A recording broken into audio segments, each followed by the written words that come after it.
اعوذ باللہ من الشیطان الرجیم بسم اللہ الرحمن الرحیم۔ امامت اور اسلامی معاشرے کی سیاسی قیادت۔ صحیح ہے، امامت کی ایک ذمہ داری جہاں نمائندگی ہے رسول خدا کی، شریعت کی حفاظت ہے، اس کا ابلاغ ہے، وہیں پہ سیاسی قیادت بھی امام کی ذمہ داری ہے۔ اچھا، کیسے پتہ لگایا جا سکتا ہے کہ امامت کی ذمہ داری سیاسی قیادت بھی ہے؟ خود رسول کی زندگی کو دیکھیے، رسول کل قائد تھے یا نہیں تھے؟ مذہبی بھی تھے اور سیاسی بھی تھے، کہ رسول کے علاوہ کوئی سیاست میں کوئی دوسری شخصیت ان کے مقابلے میں موجود تھی جس کو رسول کی تائید حاصل ہو؟ کوئی ایسا تھا؟ بھئی جنگی فیصلے کون لیتا تھا؟ رسول خدا۔ کوئی وفد آتا تھا، کس سے ملتا تھا؟ رسول خدا سے۔ یعنی تمام طرح کی ذمہ داریاں کون نبھا رہے تھے؟ رسول خدا صلی اللہ علیہ وسلم۔ اب جو ان کا جانشین ہوگا وہ بھی دینی اور دنیاوی، صحیح ہے، مذہبی اور سیاسی، دونوں طرح کی قیادت اس کے ذمہ رہے گی یا نہیں رہے گی؟ کہہ رہے انسانی معاشرے میں سیاسی نظام کی ضرورت ایک بدیہی مسئلہ ہے۔ بدیہی مسئلہ کس کو بولتے ہیں؟ یعنی ایک عام اور واضح مسئلہ ہے۔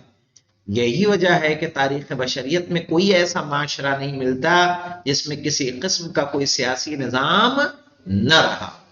اگرچہ بشریت جن سیاسی نظاموں کے تجربے سے گزری ان میں سے بہت زیادہ اختلاف پایا جاتا ہے، اس کے باوجود معاشرہ کبھی سیاسی نظام سے خالی نہیں رہا، چاہے وہ اچھا نظام رہا ہو یا غلط نظام، لیکن ایک نظام رہا ہے۔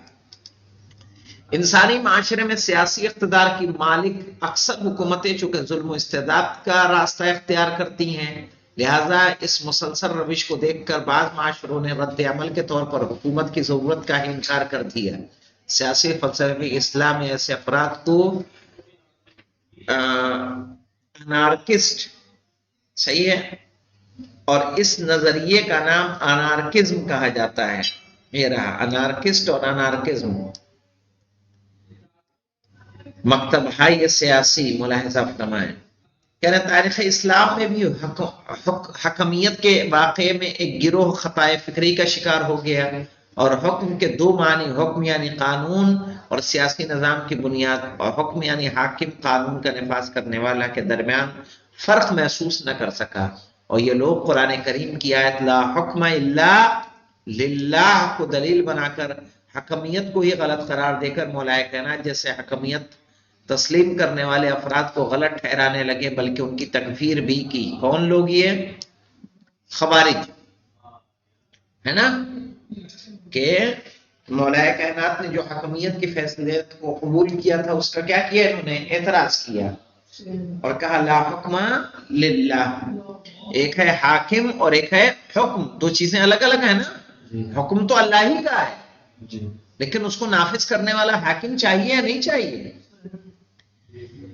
امیر المومنین علیہ السلام نے ان سے بحث کی اور انہیں ان کی غلطی کی طرف متوجہ کرتے ہوئے تاکید فرمائی، اگرچہ ان حالات میں حکمیت معقول اور مصلحت آمیز نہیں تھی، اور میں نے ان فوجیوں کے ایک گروہ جو بعد میں خوارج کہلائے کے اصرار اور حالات کی نزاکت کے باعث حکمیت کو قبول کیا۔ لوگوں ہی نے اصرار کیا تھا جب امام نے قبول کیا ہے، اور یہی خوارج تھے جنہوں نے امام کو مجبور کیا حکمیت کو قبول کرنے کے لیے، لیکن حکمیت عقل و روحی کے خلاف، وحی کے خلاف نہیں ہے۔ پھر آپ نے خوارج کو غلطی بیان کرتے ہوئے فرمایا نعم ان لا حکم الا للہ، بے شک اللہ کے علاوہ کسی کا حکم نہیں ہے، ولکن ہؤلاء یقولون لا امرۃ الا اللہ الا للہ وانه لا بد للناس من امیر بر او فاجر، بے شک حکم و قانون خدا سے مخصوص ہے، لیکن یہ خوارج کہتے ہیں کہ خدا کے علاوہ کوئی حاکم نہیں ہے، حالانکہ لوگوں کے لیے حاکم کا وجود ضروری ہے، چاہے وہ حاکم نیک کردار ہو یا بد کردار۔ صحیح ہے، لابد للناس من امیر بر او فاجر، لابد للناس من امیر بر او فاجر، ایک حاکم کا ہونا ضروری ہے چاہے وہ نیک ہو یا بد ہو۔ کہہ رہے ہیں یعنی اگر نیک کردار حاکم نہ ہو اور لوگ فاسق و فاجر حاکم یا فتنہ فساد اور بے نظمی کے دو راہے پر ہوں، تو لوگ بے نظمی اور حرج مرج کے مقابل فاسق حاکم کا انتخاب کریں گے۔ یہ نقطہ بھی توجہ کے لائق ہے کہ خوارج اگرچہ انارکزم کا نظریہ رکھتے تھے، لیکن جب انہوں نے حرورہ میں سکونت اختیار کی تو سب سے پہلا کام یہ کیا کہ مختلف ذمہ داریوں کے لیے الگ الگ افراد منتخب کر کے انہیں مسئول و ذمہ دار قرار دے دیے۔ جو نعرہ بلند کر رہے تھے لا حکم الا للہ، لا حکم الا للہ، صحیح اور حکمیت کی مخالفت کر رہے تھے کہ اللہ کے علاوہ کسی کی حکومت نہیں ہو سکتی، انہوں نے جب حرورہ میں مقام وہ کیا، پناہ لیا ہے، وہاں ٹھہراؤ کیا ہے، تو الگ الگ کاموں کے لیے الگ لوگوں کو ذمہ دار بنا دیے۔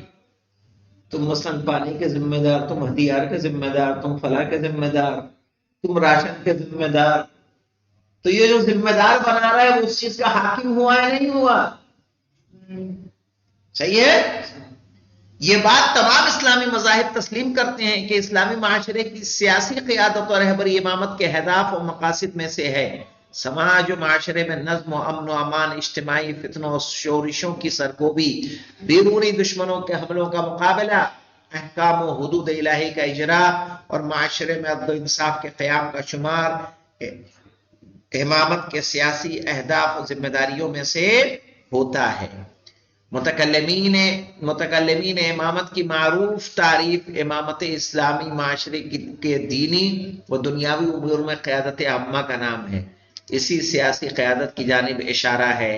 امامت کے بارے میں امام رضا علیہ السلام کی ایک حدیث سے اقتباس یہ ہے کہ ان الامامت زمام الدین و نظام المسلمین و صلاح الدنیا و عز المؤمنین، ان الامامت رأس الاسلام النامی و فرعه السامی، بالامام تمام الصلاة والزکاة والصیام والحج والجہاد وتوفیر الفی والصدقات وامضاء الحدود والاحکام ومنع الثغور والاطراف، الامام يحل حلال الله ويحرم حرام الله ويقيم حدود الله ويضب عن دين الله ويدعو إلى سبيل ربه بالحكمة والموعظة الحسنة والحجة البالغة۔ امامت دین کی قیادت اور مسلمین کا نظام ہے۔ دیکھیے امام نے کیا فرمایا ہے، امام کی ذمہ داریاں کیا ہیں، کہہ رہے اور دنیا کی درستی اور مومنین کی عزت اسی سے وابستہ ہے۔ امامت ترقی کرنے والے اسلام کا سر اور اس کی بلند شاخ ہے۔ امام ہی سے نماز، زکوٰۃ، روزہ، حج اور جہاد کا تعلق ہے۔ امام ہی مال غنیمت کا مالک اور صدقات کا وارث ہے۔ امام ہی حدود الہی کا جاری کرنے والا اور اطراف و جوانب سے سرحد اسلامی کی حفاظت کرنے والا ہے۔ امام حلال خدا کو حلال اور حرام خدا کو حرام کرتا ہے، حدود الہی کو قائم اور دین خدا کا دفاع کرتا ہے، لوگوں کو حکمت اور عمدہ نصیحت کے ذریعے خدا کی طرف دعوت دیتا ہے، وہ خدا کی حجت بالغہ ہے۔ مذکورہ حدیث سے بخوبی نتیجہ نکلتا ہے کہ امامت کی ذمہ داری محض دنیاوی امور میں قیادت و رہبری نہیں ہے، بلکہ معاشرے کی دینی اور معنوی مصلحتوں پر نظر اور ان کی حفاظت بھی امام کی ذمہ داری ہے۔ اس سلسلے میں شیعوں اور سنیوں کے درمیان کوئی اختلاف نہیں ہے۔ بالفاظ دیگر دین و سیاست کی جدائی کا مسئلہ علم کلام کے کسی بھی مکتب کے لیے قابل قبول نہیں ہے کہ دین سیاست سے کیا ہے، الگ ہے، ایسا کوئی مسئلہ ہے ہی نہیں۔ امامت کے سلسلے میں شیعوں کا دوسرے مکاتب سے اختلاف امامت کے دیگر خصوصیات، بالخصوص پہلے دو خصوصیات سے ہے۔ شیعی نقطۂ نظر سے سیاسی رہبری کا اعلیٰ نمونہ اسی وقت سامنے آ سکتا ہے جب وہ سیاسی رہبری امامت کے دوسرے پہلوؤں کے ساتھ ہو۔ بھئی امامت کا جلوہ کب ہوگا کہ جب وہ سیاسی اقتدار بھی اس کے پاس ہوگا، تو وہ تمام احکام کو آزادی کے ساتھ نافذ کر سکتا ہے کہ نہیں کر سکتا ہے۔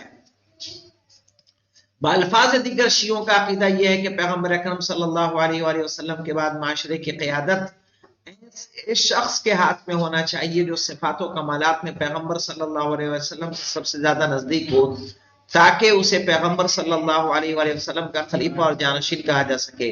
امام وہ ہے جو پیغمبر صلی اللہ علیہ وآلہ وسلم کے بعد انسانوں پر حجت خدا، ہادی اور رہنما اور مسلمانوں کا حاکم ہو، اور پیغمبرانہ قیادت کے خلا کو پر کر سکے۔ ایسا اعلیٰ مقصد، مقدس اور عظیم ہدف امیر المومنین حضرت علی بن ابی طالب علیہ السلام جیسی شخصیت جسے خدا نے پیغمبر کا نفس و جان کہا ہے کہ بغیر حاصل نہیں ہو سکتا۔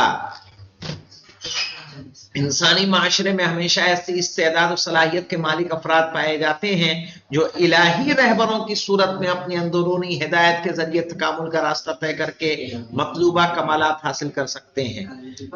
امامت کا عرفانی پہلو انسانیت کی ضرورت کو پورا کرتا ہے۔ دین اسلام ابدی اور دائمی دین ہے، اور اسلامی قوانین میں واجب، حرام، مستحب و مکروہ، صحیح و غلط کے ذریعے انسان کی تمام ضرورتوں کو پورا کیا گیا ہے، جبکہ قرآن کریم میں احکام و شریعت کے کلیات ہی بیان ہوئے ہیں۔ سنت نبوی صلی اللہ علیہ وآلہ وسلم میں بھی احکام کی تمام تفصیلات موجود نہیں ہے کہ نماز کیسے پڑھی جائے گی، قطروں کی تو کیسے پڑھی جائے گی، تمام باتیں مل جائیں گی آپ کو قرآن میں۔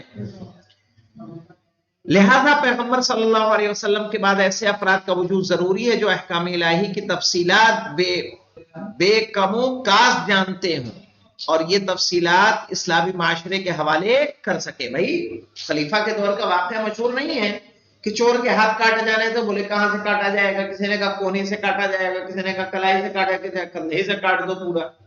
صحیح ہے، تو ظاہر ہے اگر امام نہ ہوتے تو کیا وہاں پہ امام نے کیا کہا، المساجد للہ۔ صحیح ہے، جو خدا کے جو سجدے کی جگہیں ہیں وہ کس کے لیے ہیں، خدا بند عالم سے مخصوص ہیں۔ تو ظاہر ہے سجدے کا وہ مقام ہوتا ہے کہ جس میں ہتھیلیاں کہاں ہوتی ہیں، زمین پہ ہوتی ہیں، اور اس استدلال سے امام نے کیا کہا، صرف اور صرف انگلیاں کاٹی۔ سمجھ رہے ہیں، اگر امام نہ ہو تو کیا یہ اس چیز کا بیان ممکن ہے؟ اب دیکھیے امامت کا تعلیمی پہلو اس ضرورت کو پورا کرتا ہے، معاشرے میں اخلاقی فضائل کی ترویج اور افراد معاشرہ کے تزکیہ نفس کے لیے اخلاق و فضیلت کے اعلیٰ ترین مرتبے پر فائز مثالی کردار اور آئیڈیل شخصیت کا وجود اہم کردار ادا کرتا ہے۔ لہذا انسانی معاشرے کو ہمیشہ ایسے مثالی کردار کی ضرورت ہے۔ امامت کا اخلاقی اور تربیتی پہلو انسانیت کی ضرورت کو پورا کرتا ہے۔ ظاہر ہے ایک بدکار عورت امام موسیٰ کاظم علیہ السلام کے یعنی قید خانے میں بھیجی جا رہی ہے تاکہ امام کے کردار کو مجروح کیا جا سکے، لیکن امام کا اتنا بلند کردار ہے کہ امام نے اسے تبدیل کر دیا اور وہ سجدے میں نظر آئی۔